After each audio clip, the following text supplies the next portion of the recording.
No. Good, Chair. Thank you, General. I'm not going to ask unnecessary questions. General, I want to go straight to the incident regarding the escort of Mr. Adams during his visit to the Westville Correctional Facility. I want to understand from you, first of all, just briefly, what are the prescribed protocols for providing escorts or support to members of Parliament, particularly in relation to visits to correctional facilities? The movement of the members of Parliament can be assisted in providing escort if they're on duty. They're exercising their parliamentarians' oversight and they feel that they're not safe in going to a certain place. So that is provided. But obviously, they must ask from the police management or, well, the local police to assist them with that. But if the members of Parliament are doing that on their private capacity, then it's a no. So I want to understand, let's maybe ask that first. So did Mr. Adams travel in his private capacity? Well, from the investigation, it appears that he was on his private capacity. However, he would have indicated that he's on an official capacity when he signed into the registers of correctional services. He did not say he was there in private capacity. So is there any indication from what you know who mandated him from Parliament? It was certainly not the Police Portfolio Committee. So is there any indication? We don't know exactly, Honourable Member. What the team picked up as one of the grey areas that allow such things to happen are these flights privileges that are afforded to the members of Parliament, which sometimes they use it for official business and sometimes they use it for private business, but being paid for by Parliament. So we suspect he might have used one of those flights, maybe, or someone else paid for his flight. I do not know, or he paid for himself. But he traveled to KZN. But what we know is that in his arrival, he made use of the state resources that he's not entitled to. And when he arrived at correctional services, he presented himself as a member of Parliament on duty so that he can get a privilege of an MP when he arrives there. And yet he was busy with his own private thing. This is very interesting. I would love to, as the investigation goes on, understand who mandated him. Again, I can confirm it's not the Police Portfolio Committee. General, would the access or the way that he received escorts or was provided, would it require formal written authorization or coordination with correctional services, the way that he was, not correctional services, apologies, with the police, the way that he was escorted?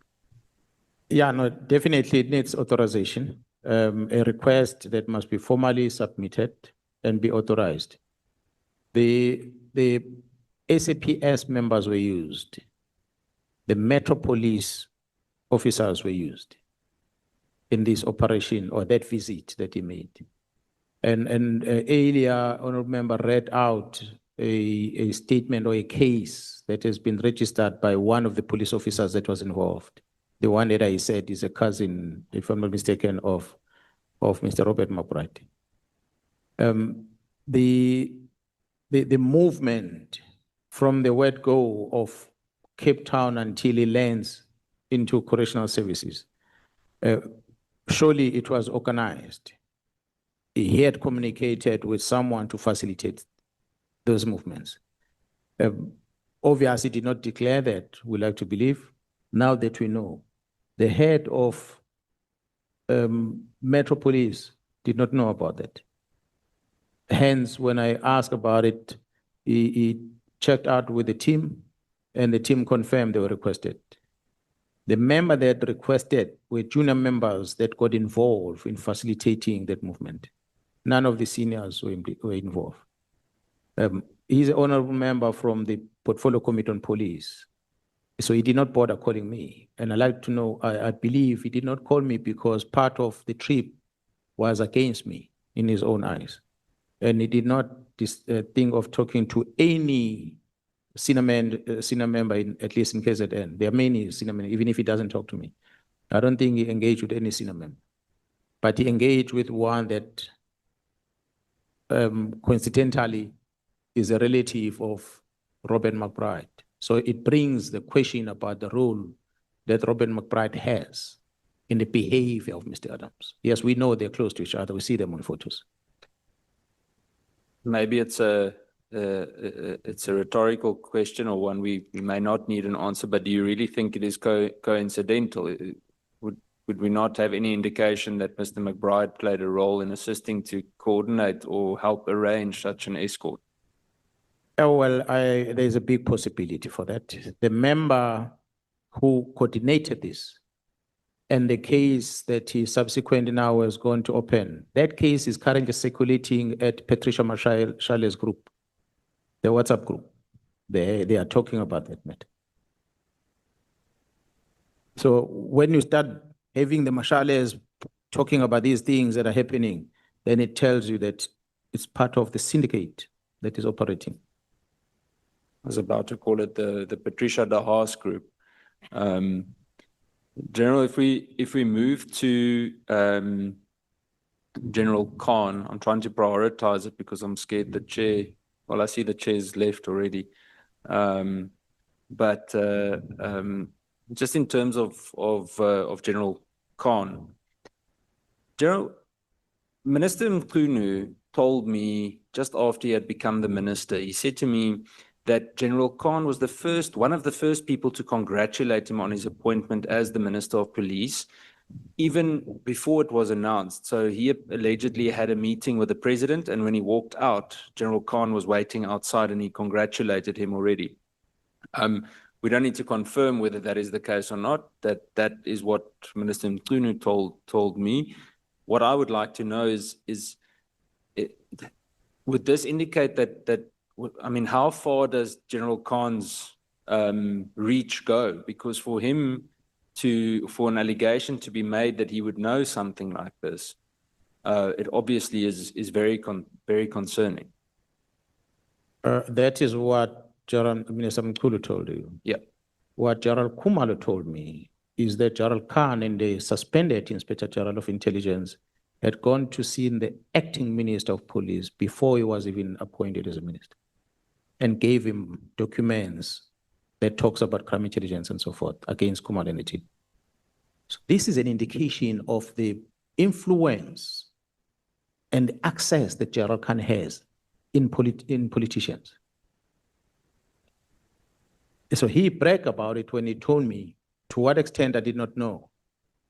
But as you receive information and you get to realize that this man, he is indeed connected to many politicians.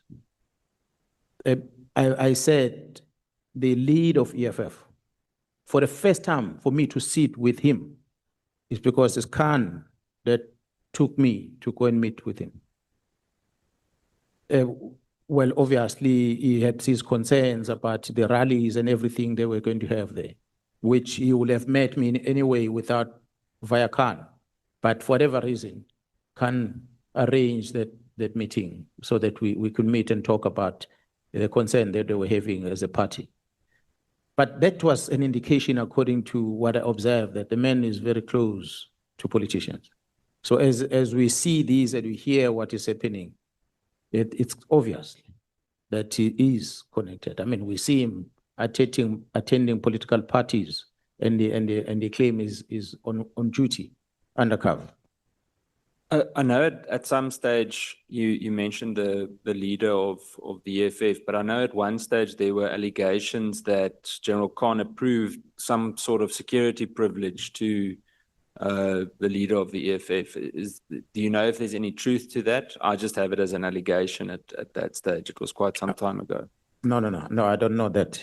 I was not informed about such, so I don't know.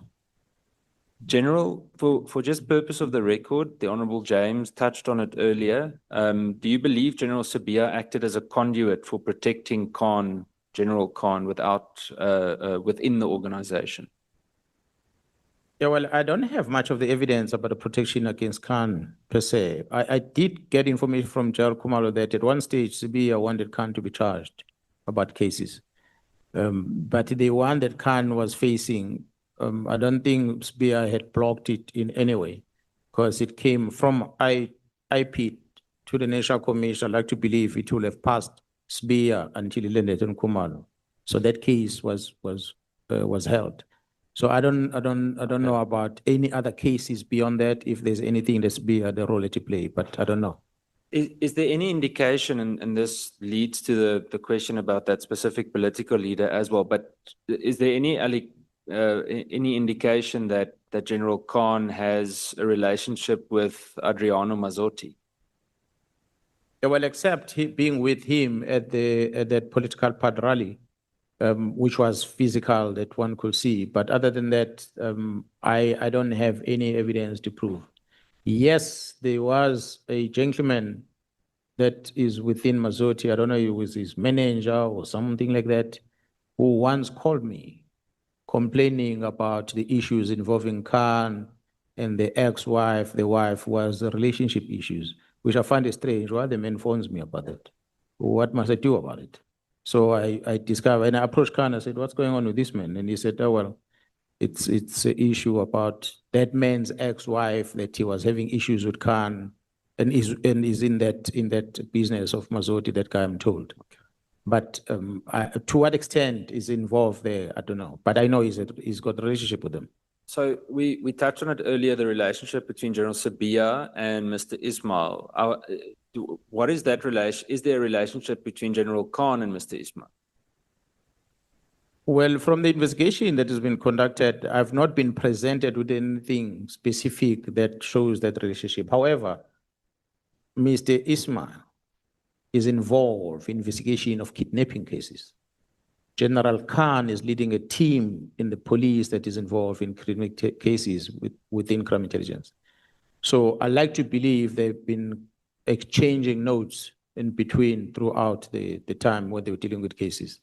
So from that, I would like to believe perhaps they know each other, but I don't have any evidence to prove that they know each other. We've touched on the payments. I know Honorable James touched on it earlier, and the allegations around Mr. Nangi and Mr. Ismail. But with regards to General Khan, the kidnapping issue, Mr. Ismail and General Sabia, does General Khan have access to a grabber? Yeah, well, that's some of the things that that keeps them at crime intelligence, and that's mainly of the things that keeps him within the investigation part of the police. And I think his post is maybe within that space. But I know now Jaro Kumalo arrived and he has moved that away from him. I think Jar Maton is supervising that. Could be part of the reason why Maton is in the firing line. Okay. Because it's a very strategic tool that they, I think at the time, Khan had access to. Well, this is the reason why I'm asking, because isn't it true that General Khan also has some kind of influence on cross-border operations or intelligence, or had at some stage played some kind of a role in that? Well, there's still an operation Khan that got involved with that happened across the border, which was not authorized. You see, so my reason for asking that is that now we've got an alleged rogue border cop, the one that was here that had the so-called press briefing outside with Mr. Adams. We've got General Khan that did an unauthorized operation cross-border as well. We've got a funeral parlor that seems to not necessarily just be transporting the deceased. And then we've got cigarette smugglers in the mix as well, whether it's links to political parties or some. So it's just for the record, I think in the absence of the chair, maybe to the evidence leader and the team, something for the record, for the report. It is something that could and should potentially be followed up. My last question on General Khan, wouldn't you say, when it comes to what I've just said about border control, you've mentioned it earlier as well, doesn't this pose a significant threat to already weak border control? Yeah, no, definitely. The people that knows about weaknesses in the system usually are police officers. That's why those have access to the strategic areas that are risk to the country, they need to be monitored very strong. So there must always be this counterintelligence against them to monitor their behavior because they can easily be corrupted. Okay. General, I want to move to just, I think, more general comments. After today, we've seen positive comments regarding Parliament role. We've seen some scrutiny as well regarding Parliament role. And I think part of the reporting of this committee would include that. What I want to share and then ask for your advice is a few things. Today, I spent some time listing things that we've really tried to address. Individuals like General Fani, you know, when he appeared last year, there's no doubt that there is, whether criminal or poor discipline, there are significant discrepancies in the whole story surrounding General Fani. He's still in his position. All the noise around General Khan, same thing. Yesterday, I mentioned to the National Commissioner, General Patrick Mboto. I mean, both the National Commissioner knew before Mboto was moved to the Hawks. General Labia really defended him. The Philippi Training Academy, something the Portfolio Committee has touched on. Taxi operators in the police. Use an example with a lack of action from the Minister of Police. Both the acting minister as well as the former Minister Mkhunu is the CIRA CEO and CFO. And mind you, just for the record, I think Honourable James touched on it, but just to tell you for the record of the committee that we checked today, Mr. Ismail himself is not registered with CIRA and there's no business registered with CIRA. So he's operating illegally with the police, or was. We touched on the UIF corruption within CIRA, where the CEO and CFO of CIRA are aware. You know, we keep pushing for these things. We keep calling people to Parliament. The last round with the Auditor General, we actually asked everyone to leave because the National Commissioner and the Minister weren't there. What's next? How do we get them to actually take action? There's no individual part of this committee that wouldn't agree with me that we want to see a lot of them fired and we want to see a lot of them behind bars.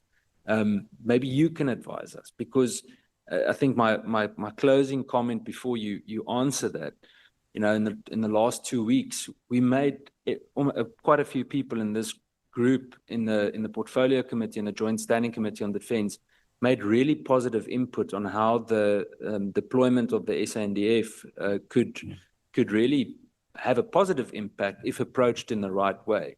A lot of red flags were raised and proposals on joint training. And respectfully, General, both the police, the SANDF, and unfortunately the presidency ignored it. So at that point, I must ask, what's the use of constantly recommending it? What would you propose? Yeah, it's a difficult thing because the executive operates separately from Parliament. So how do you hold the executive accountable within the legislation? You might need to find that in as far as maybe the presidency is concerned. But the officials that are employed, and I'm talking about the head of departments, like in this case, the National Commission, not the executive. You then might find a ways to make sure that which is regarded as a performance agreement, that contract that the National Commission or the head of the department has with the president, you have insight of the contract, and perhaps you might also have input into such a contract, so that you are able to do the monitoring. Because I don't think the presidency as a boss of these heads of department is able to monitor, but does the portfolio committee have a role to play in giving input of the assessment of the performance of the head of the department?